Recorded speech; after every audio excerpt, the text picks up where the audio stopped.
গুদাম ও কারখানায় আগুনের ঘটনায় ১৬ শ্রমিকের মরদেহ উদ্ধার করা হয়েছে। এখনও ১৩ জন নিখোঁজের অভিযোগ করছে স্বজনরা। এই মুহূর্তে সেখানে আছেন সহকর্মী আরিফ হোসেন, সরাসরি চলে যাচ্ছে তার কাছে। আরিফ, নিখোঁজ আর কারো সন্ধান মিলেছে কিনা জানাবেন, আর বিষাক্ত রাসায়নিক সরাতে কত সময় লাগতে পারে? ইতিমধ্যেই ৪৬ ঘন্টার বেশি সময় পার হয়ে গিয়েছে, কিন্তু আগুন কিন্তু নেভেনি। ধোঁয়া উঠছে এবং এই যে বিষাক্ত ধোঁয়া আপনি দেখতে পাচ্ছেন, আমরা মাস্ক পরে আছি, তার মানে এখানে রূপনগরের আশপাশের যে এলাকার মানুষ বাসিন্দা রয়েছেন, তারা যদি এই ধোঁয়া নিঃশ্বাসের সাথে ভেতরে যায়, সেক্ষেত্রে লাংস এবং শরীরের বিভিন্ন অঙ্গ প্রত্যঙ্গের ক্ষতি হতে পারে এবং স্কিনের ক্ষতি হতে পারে বলে ধারণা করছেন হাসপাতাল।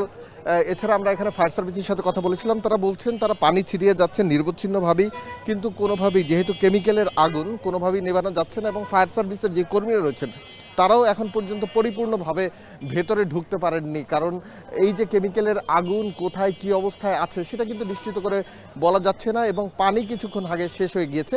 এখানে ফায়ার সার্ভিসের 6টি ইউনিট কাজ করছে নিরবচ্ছিন্নভাবে। যারা নিখোঁজ রয়েছেন তাদের মধ্যে কাউকে এখনো শনাক্ত করা গেছে কিনা অথবা নিখোঁজের যে অভিযোগ, সেই অভিযোগ নিয়ে কেউ কিন্তু থানায় যাননি এমনটা বলছেন কর্তৃপক্ষ। তবে বিভিন্ন ধরনের স্বজন কেউ কেউ এখানে ভিড় করেছিলেন, তারা বলছেন যে তাদের স্বজন এখন পর্যন্ত নিখোঁজ রয়েছেন, এমন অভিযোগ কিন্তু স্বজনদের পক্ষ থেকে রয়েছে। আর আপনি নিশ্চয়ই জানেন যে এখন পর্যন্ত এখান থেকে ১৬ জনের মৃতদেহ উদ্ধার করা হয়েছে, যার মধ্যে ১০ জনের পরিচয় শনাক্ত হয়েছে, ৬ জনের পরিচয় এখন পর্যন্ত শনাক্ত করা যায়নি।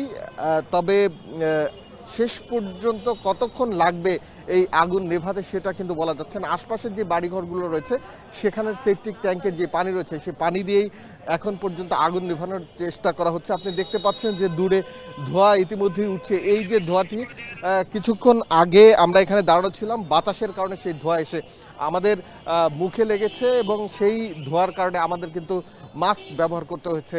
এখানকার পরিস্থিতি মোটামুটি এখন পর্যন্ত স্বাভাবিক বলা যায়, উৎসুক জনতা সবকিছু মিলে, কিন্তু এই যে বিষাক্ত ধোঁয়ার কারণে এলাকাবাসীকে ফায়ার সার্ভিসের পক্ষ থেকে অনুরোধ জানানো হয়েছে যাতে দরজা জানালা আটকে তারা থাকেন এবং কোনো অবস্থাতেই এই ধোঁয়া বাসার মধ্যে ঢুকতে না দেন, এবং যারা এই এলাকার রয়েছেন তাদের মাস্ক ব্যবহার করার অনুরোধ জানিয়েছে ফায়ার সার্ভিস। মিরপুর থেকে যুক্ত ছিলেন সহকর্মী আরিফ হোসেন। এখন বাণিজ্যের সময় হলো, আরো একটি বিরতির, ফিরছে একটু পরে।